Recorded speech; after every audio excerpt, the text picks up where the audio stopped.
함께 일부 예배 드리시는 사랑하는 성도님, 온 마음 다하여 예수님 사랑하시고 또 예수님을 자랑하시는 삶 되기를 주님의 이름으로 축복합니다. 아멘. 그리스도인은 생각하는 사람입니다.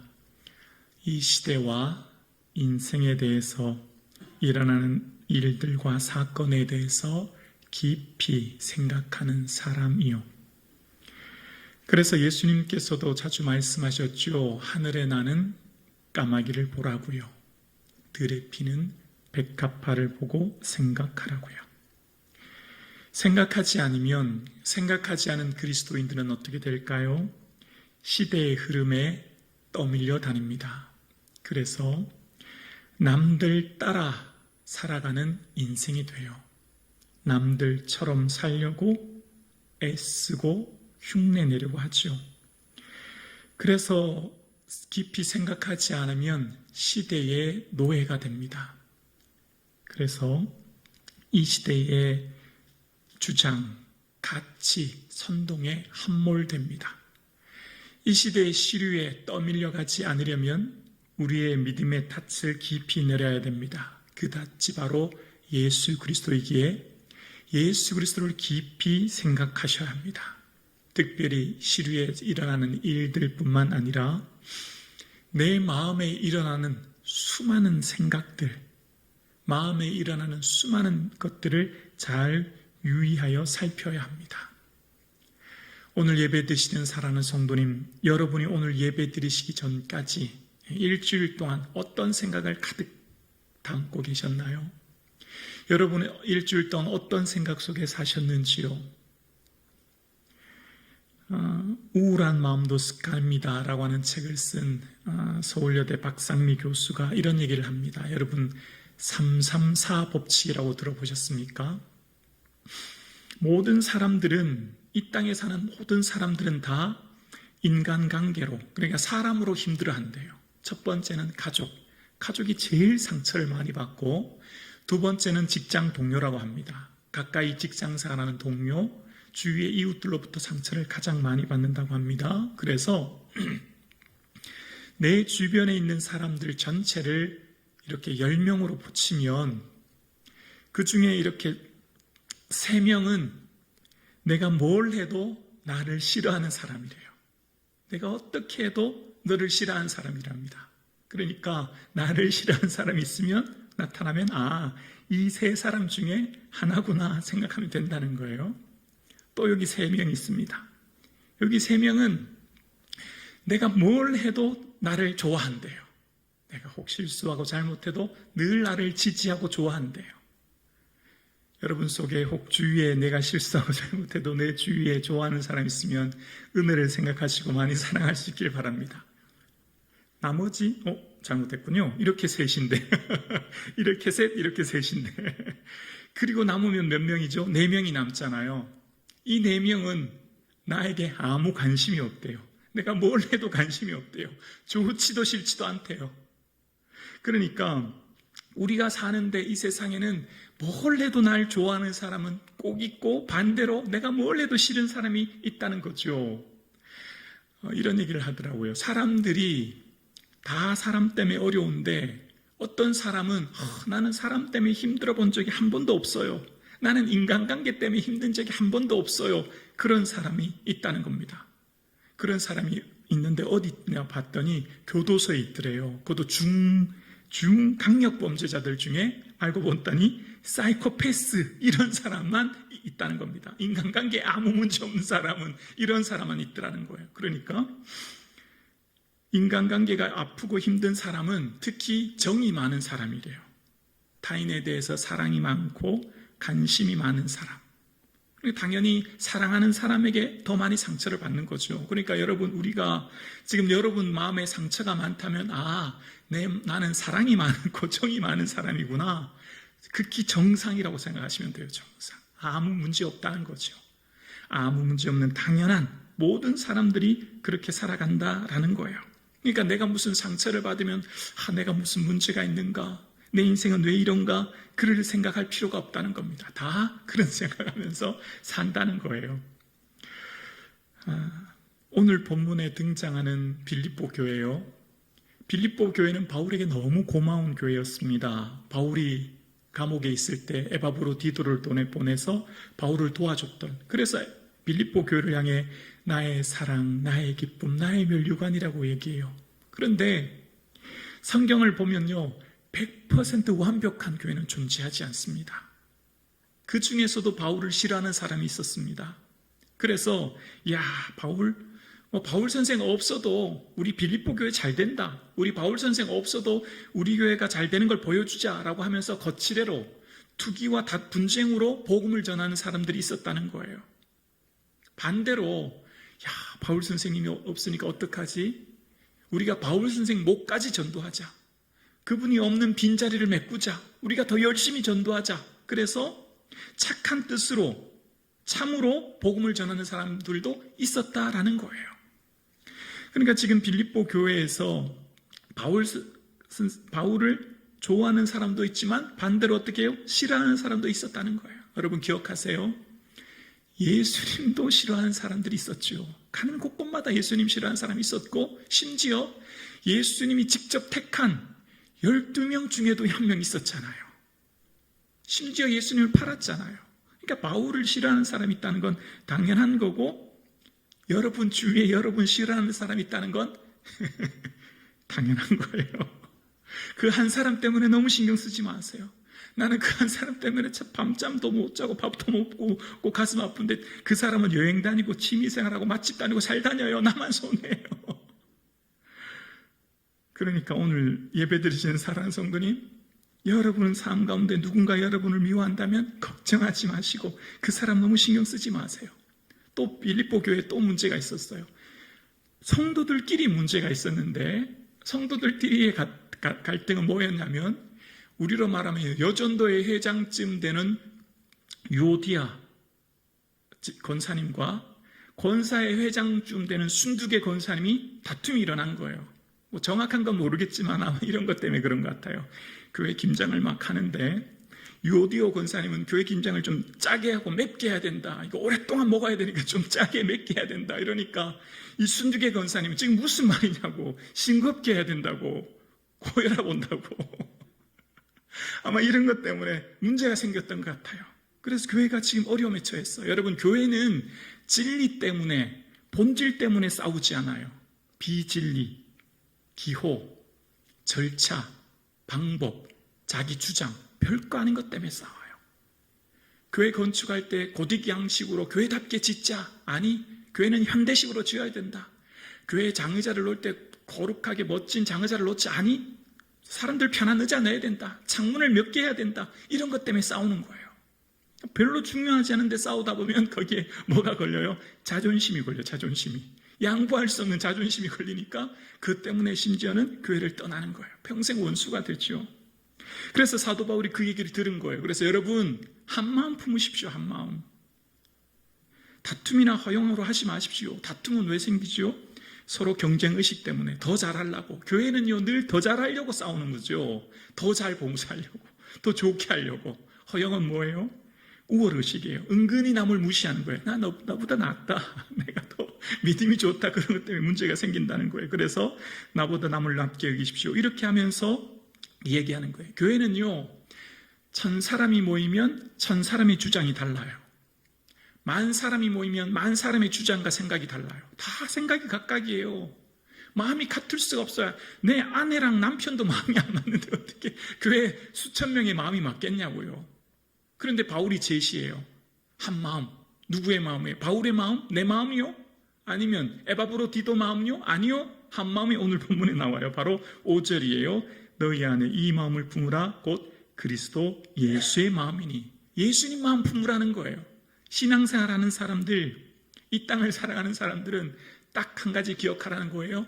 예수님 마음 품으라는 겁니다.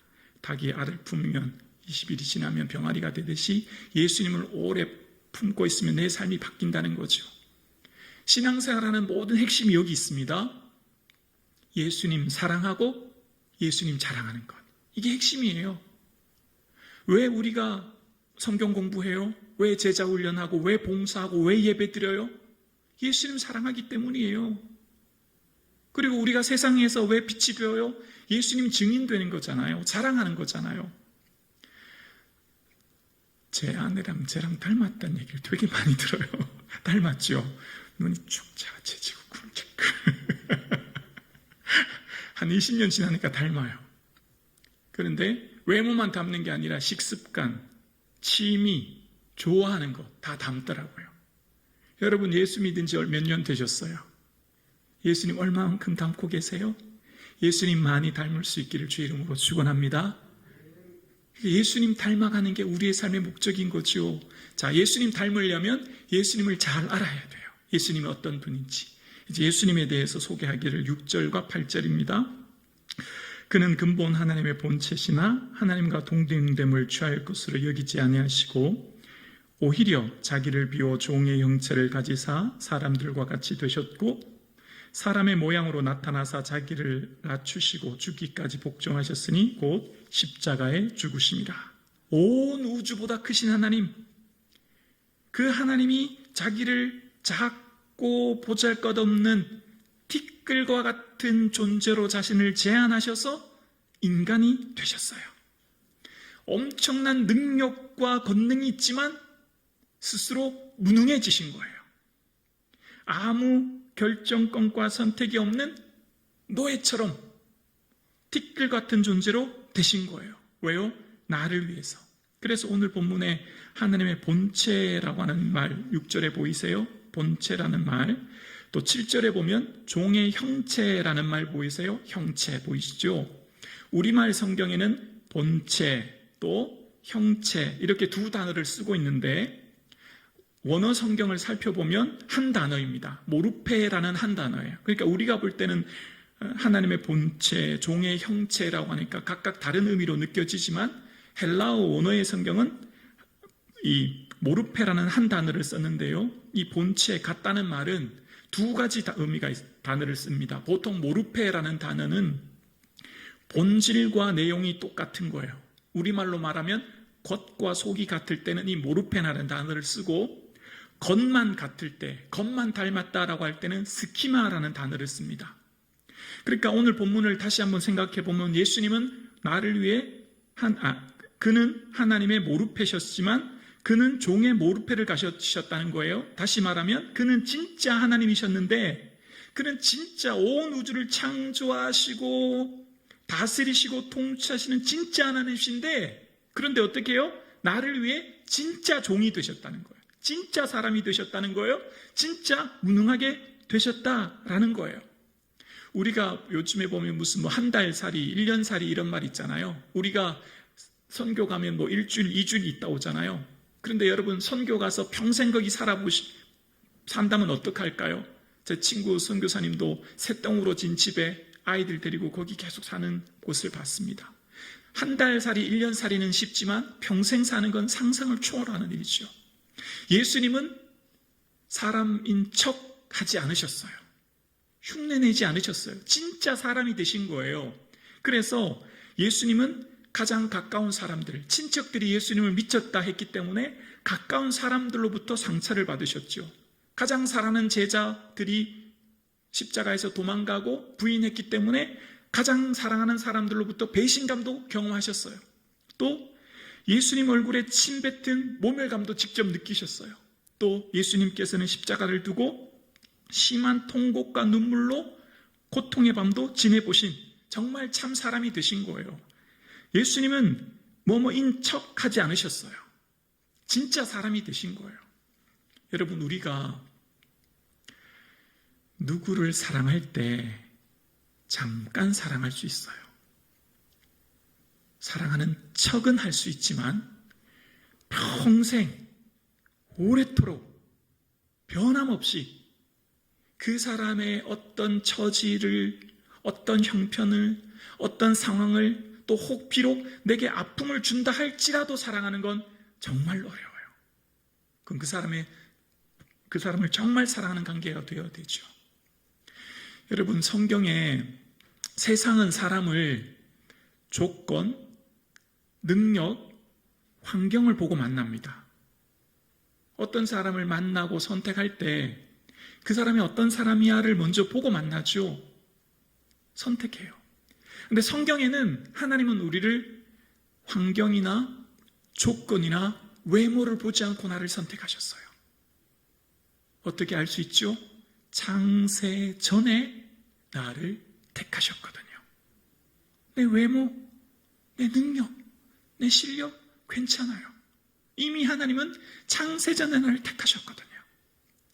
그 창세 전에 택한 하나님이 친히 모르페가 되신 거예요.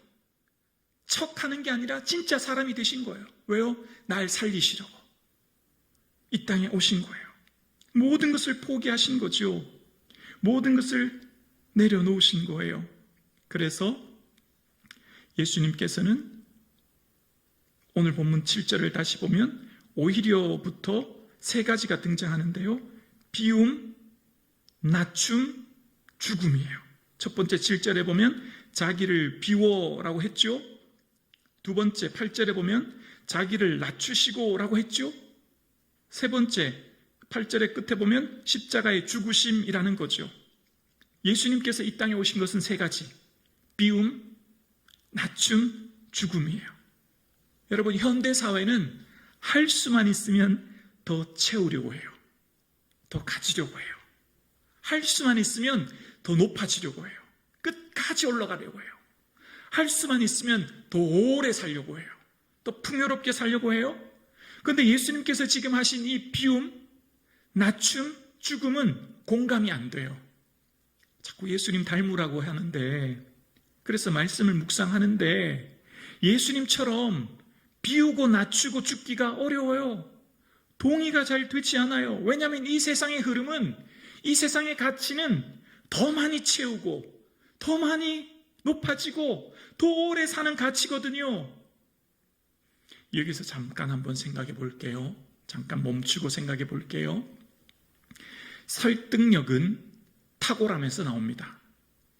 누군가를 설득하려면 그 사람이 탁월함을 가져야 해요. 그리스도인들은 세상에서 탁월함을 가져야 합니다. 그 탁월함이 있어야 사람들로부터 칭찬과 인정을 받고, 그 탁월함이 있어야 예수 그리스도가 어떤 분인지 증거하게 돼요. 그래서 학생은 최선을 다해 공부해야 되고, 직장인은 최선을 다해 실력을, 업무 능력을 키워야 돼요. 왜요? 탁월함이 그 사람의 주위 사람들에게 영향력을 미치고 설득하는 거거든요. 그런데 세상을 설득하기 위해 무엇보다도 성도는 탁월함을 가져야 됩니다. 그 탁월함의 목적이 뭐예요? 결국은 예수님을 보여주기 위한 탁월함이 되어야 되는 거죠. 예수님을 자랑하기 위한 탁월함이 되어야 되는 거예요. 탁월함은 나만을 위해 가질 때 그것이 내 안으로 협소해지고 나만의 것으로, 누리는 것으로 멈춰지게 되죠. 여러분, 이 세상을 사는데 이 땅에 예수 믿는 사람이 정치, 경제, 사회, 각계 분야에 예수 믿는 사람이 없나요?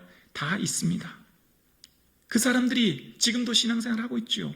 모두가 그토록 원하는 탁월함, 마음의 소원 다 가졌어요. 그런데 기독 정치인이 국회에 가서 말씀의 가치를 얼마나 실현하고 있나요? 기독 정치인이 국회의원이 되어서 얼마나 말씀의 가치 안에서 입법을 하고 있나요? 기독 법조인이 법원에서 법을 집행할 때 얼마나 성경의 가치 안에 공의의 원칙에서 재판을 하고 있나요? 기업을 경영하는 최고 경영자는 성장한 만큼 분배에, 사회 공헌에 얼마만큼 애쓰고 있나요? 기독 의료인은 병원을 경영하며 우수를 펼칠 때 정말 생명을 돈보다 더 귀히 여기고 있나요? 탁월함은 무엇을 위한 탁월함이 되어야 되죠? 탁월함이 나에게만 멈춰질 때 그 탁월함은 의미가 없는 거예요. 오늘 예수님께서 닮으라고 한 게 여기 있습니다.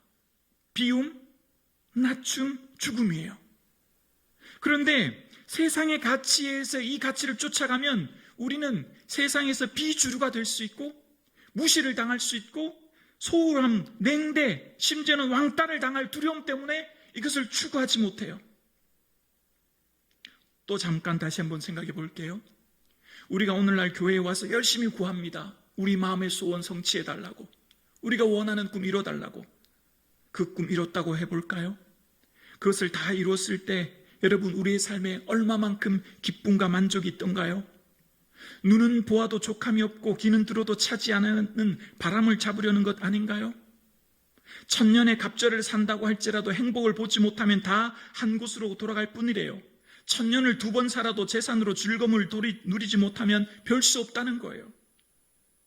우리가 추구하는 체험, 높아짐, 영원히 삶, 이거에 추구하며 살아갔던 믿음의 선배들이 한결같다는 공통점은 거기에 참된 만족이 없다는 거예요. 그래서 예수님께서 말씀하세요. 비움, 낮춤, 죽음이라고요. 오늘 여러분, 우리가 왜 신앙생활을 하면서 자유하지 못하죠? 예수 믿는 건 자유함이에요. 진리를 알면 진리 안에 자유함을 얻는 거예요. 예수 믿는 목적은 궁극적으로 우리에게 자유를 주기 위해 우리가 예수 믿는 거예요. 그런데 신앙생활하는 우리는 자유하지 못해요. 왜죠? 오늘 우리가 이 예배당에 나왔어요. 말씀의 가치를 쫓아 살아가는데 우리의 말씀에 쫓는 것은 세상의 가치를 품고 세상의 가치를 더 많이 누리기 위해 몸부림쳐요.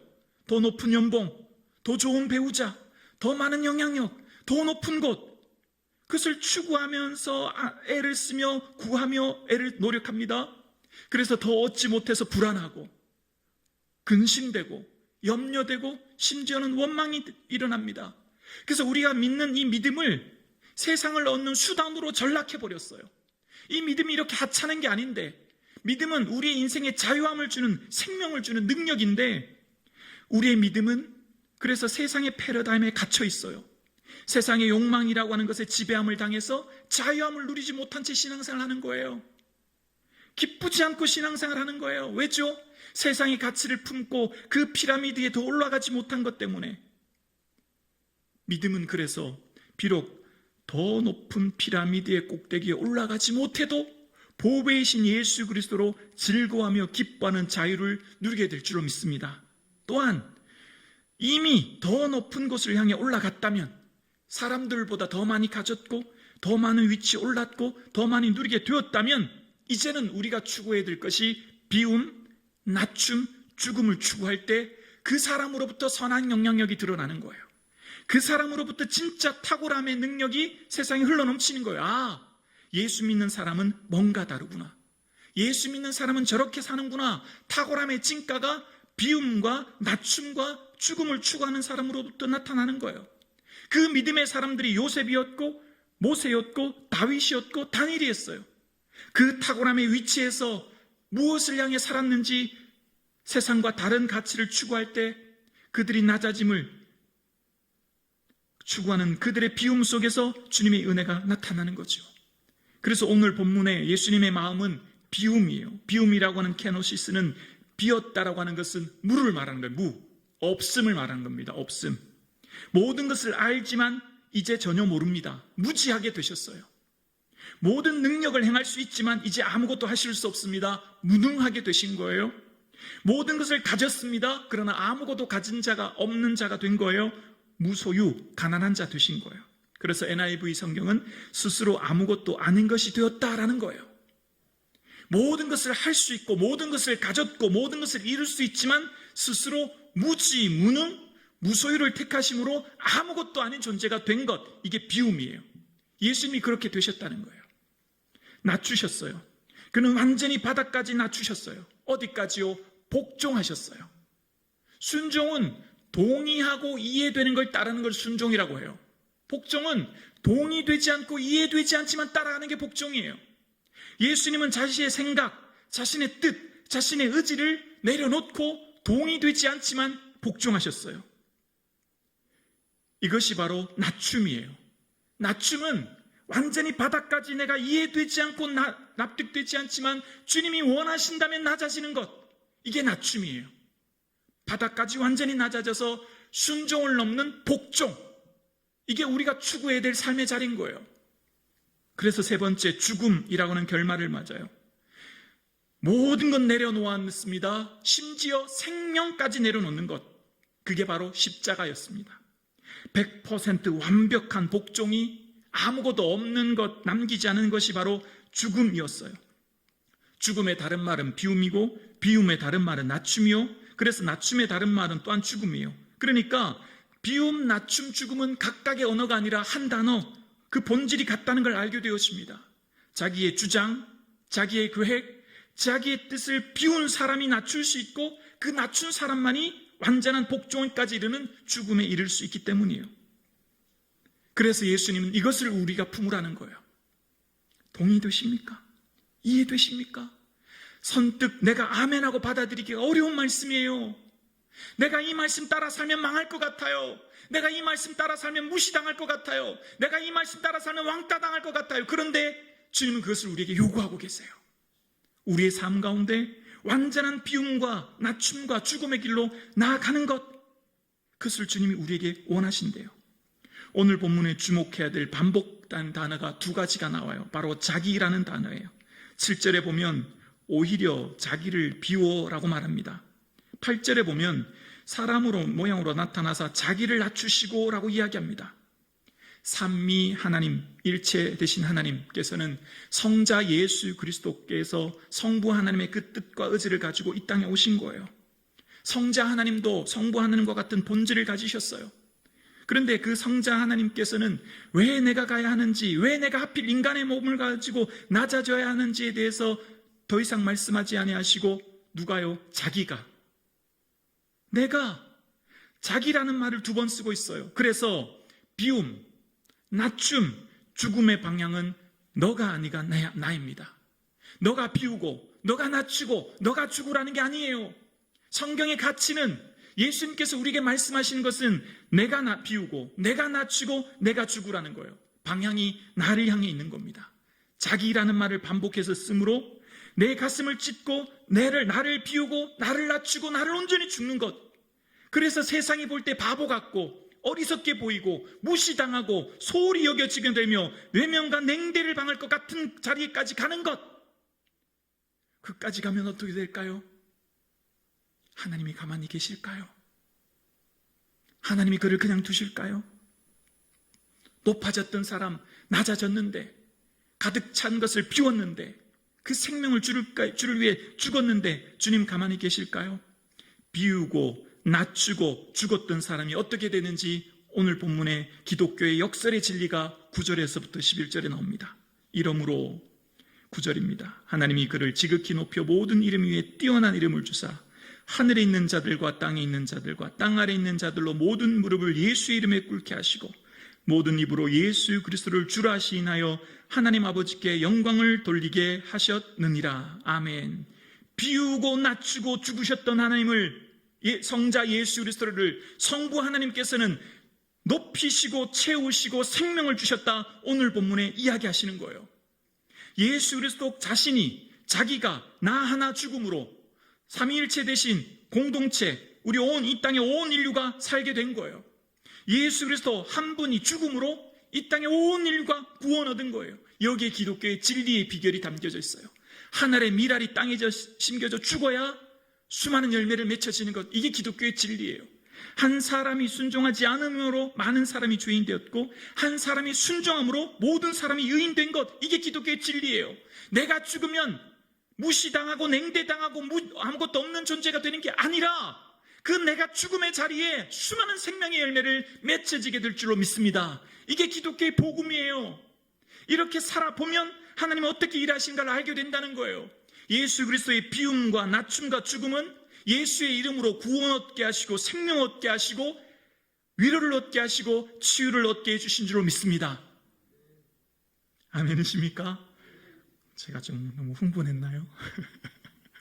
다른 이름으로서는 구원을 얻을 수 없나니 천하인간의 구원을 얻을 이를 만한 다른 이름을 주신 적이 없다는 거예요. 예수 이름으로 생명 얻고 그가 채찍에 맞음으로 우리가 나음 얻었으니 예수 이름으로 치유 얻고 예수 이름으로 자유 얻고 아멘이십니까? 예수님 어떻게 하셨는데요? 비우고 낮추고 죽으셨기 때문입니다. 이게 우리에게 원하시는 주님의 뜻이에요. 낮추심으로 지극히 높이셨고 비움으로 모든 무릎을 주께 꿇게 함으로 주를 경배하게 하셨고 그가 죽음으로 모든 사람이 주를 시인하여 영생을 얻게 하신 것, 낮춤에서 높임으로 비움에서 경배로 죽음에서 영생으로 대반전의 사건, 이것이 기독교의 역설의 진리입니다. 이것이 바로 기독교가 추구하고 말하는 비움과 낮춤의 죽음의 원리예요. 바보 같고 무시당하고 어리석을 것 같지만 그것이 아니라는 거예요. 그 자리에, 그가 머문 그 사람의 위치에 시간이 흐르면 차츰차츰 주님께서 어떻게 일하시는지 그 한 사람의 삶의 자리를 통해서 하나님의 일하심을, 하나님의 갚아주심을, 하나님 세우심을 우리 모두가 경험할 수 있기를 주의 이름으로 축원합니다. 이것이 양보의 자리 삶을 살았던 이삭에게, 억울함을 견뎠던 요셉에게, 광야의 시기를 사울의 시기로부터 견뎠던 다윗에게 갚아주셨던 하나님, 세우셨던 하나님을 믿음의 선배들을 통하여 우리는 경험하는 것입니다. 예수님께서 가신 길이 진리의 길입니다. 지금 당장 보기에는 비천하고 무능하고 무지할 것 같던 그 예수님께서 바닥까지 더 이상 내려갈 때 없을 때까지 복종하신 그분을 통해 온 인류가 그에게 무릎 꿇고 경배하셨던 것처럼 이것이 바로 진리의 길입니다. 우리가 추구해야 될 것은 바로 비움, 낮춤, 죽음에 있는 거예요. 이 길에 자유함이 있고, 이 길에 평안함이 있고, 이 길에 회복이 있고, 이 길에 쉼이 있는 것입니다. 그 길을 살아가는 자에게 주님께서는 결코 그냥 두지 아니하시고 낮춤은 높임으로, 비움은 경배로, 죽음은 영생으로 채워지는 은혜를 우리 모두가 경험하게 될 줄로 믿습니다. 하나님의 살아계심, 참 제자의 길을 우리 모두가 함께 걸어갈 수 있기를 주의 이름으로 축원합니다.